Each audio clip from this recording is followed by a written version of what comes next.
So, if you guys haven't heard, recently, Edward Dibley became the second person to ever get a sub-30 single on the face-turning octahedron. And I'm super proud of him. He totally deserves it, especially given all the practice that he's put in over the last couple of months and how much he has improved. So, way to go, Ed. And I thought I would go ahead and make this video to go through a reconstruction of his solve and see exactly what he did and how he managed to get such a great time. And if you want to see the actual solve itself, I've left a link to Ed's channel in the description, and you should go watch the video. He has a great reaction at the end. It's awesome.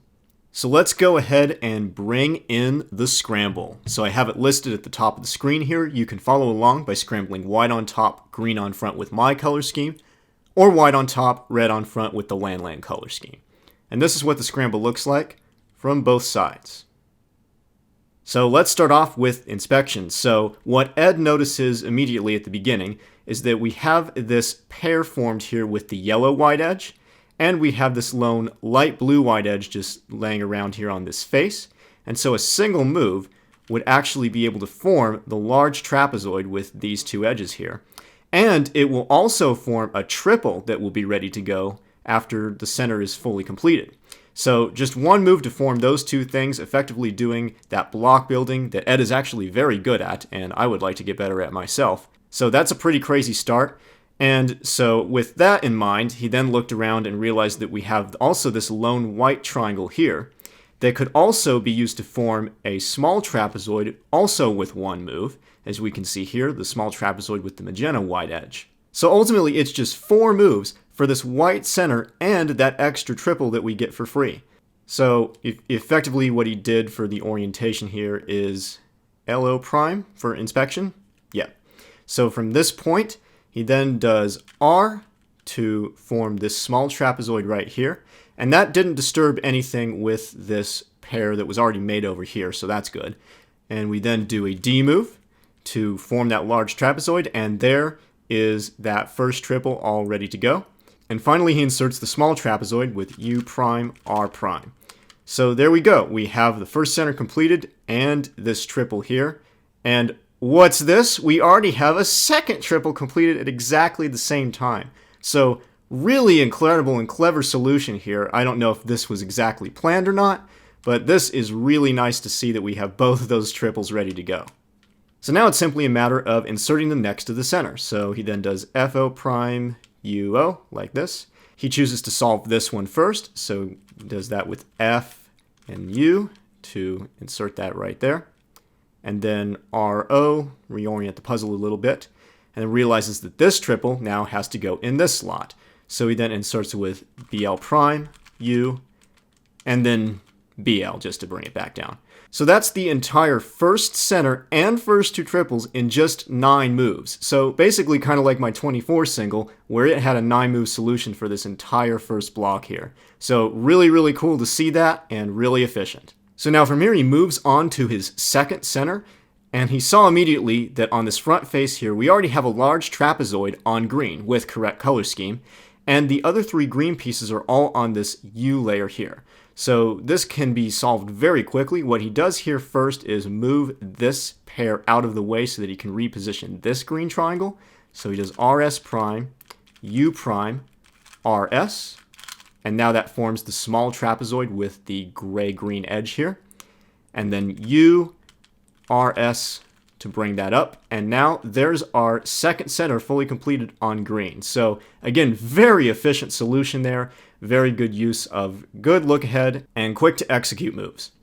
So now from here he moves on to his last 2 centers, so R wide to put that completed second center in the back. And his solution for this, I actually found it to be quite interesting. So he goes for the gray magenta large trapezoid on blue on this top face. So what he does first is U prime to put this pair over here, and then R wide, U prime, R wide prime to prepare this magenta blue edge right here. And then he can match it up with this pair by simply inserting it into the top layer with R, U, R prime. And now we have this large trapezoid completed on dark blue. So now he does a U move to put it into the middle slice layer and preserve it. And so now at this point, it's a matter of forming the small trapezoid and inserting it into this face. So what he does is R wide to bring now this free center on top. And then this is the case where we have the triangle opposite of the edge, and so this is a quick and easy solution here. Then bring this down to form the trapezoid, U prime to bring it into the right layer, and R to finally insert that, and finish the last two centers. Now, I'm going to be honest here, I actually wouldn't have done this solution for last two centers. Bringing that case back here that we had at the beginning, I personally would have gone for the light blue pair here and paired it up with the gray blue edge on top with R, U, R prime to form this large trapezoid, and then the small trapezoid can be finished on the front face like so. So that solution is fewer moves, fewer wide moves as well, and I think it's just a little bit faster. Am I nitpicking? Probably. The solution was still okay, and he knew how to efficiently solve that small trapezoid case for the final part of the last two centers there. So now with the last two centers built, he then goes into orienting them, so just a U, R wide prime, U prime to bring all of those gray edges on the right-hand face. And now at this point, he goes into the last bottom triple.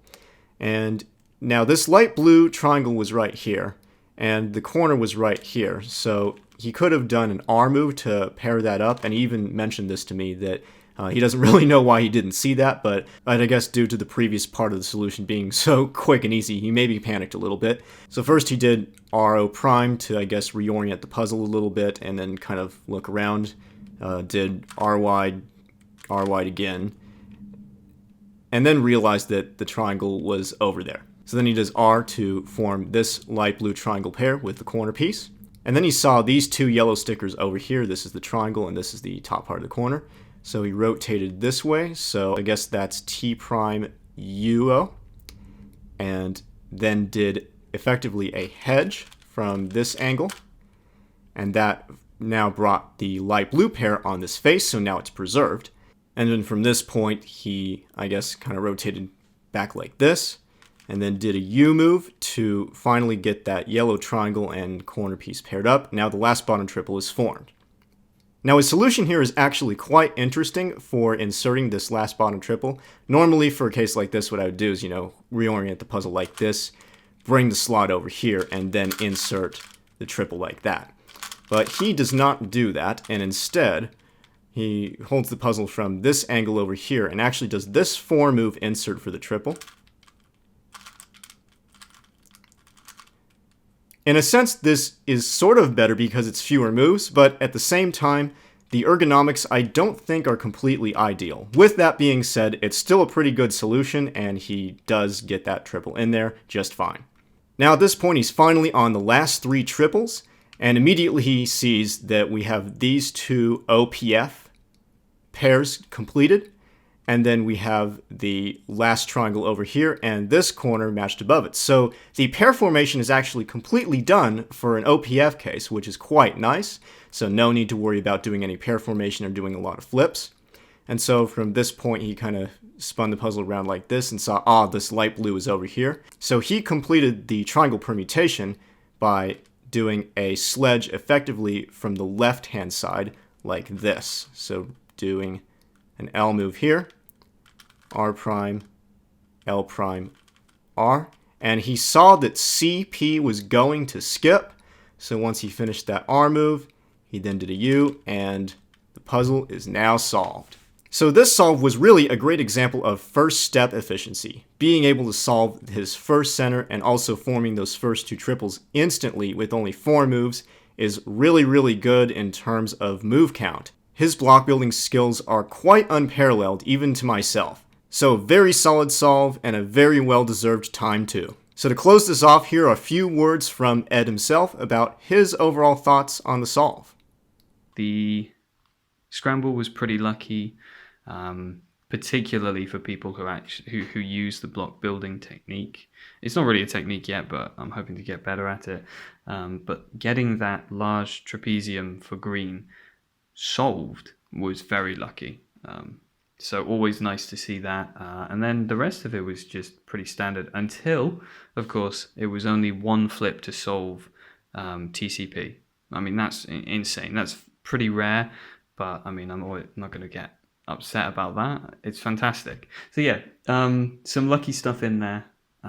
Some other stuff that I can definitely improve, but I think it was a pretty solid solve all round. And here's to one or two more. Now I'll say it again, if you haven't checked out Ed's channel yet, you should definitely do so and go subscribe to him. He seems to be coming out with some really great FTO solves and averages really frequently, like seriously every other day. If you want to keep up with another top FTO solver, go give him a look. Alright, that's about it for this video.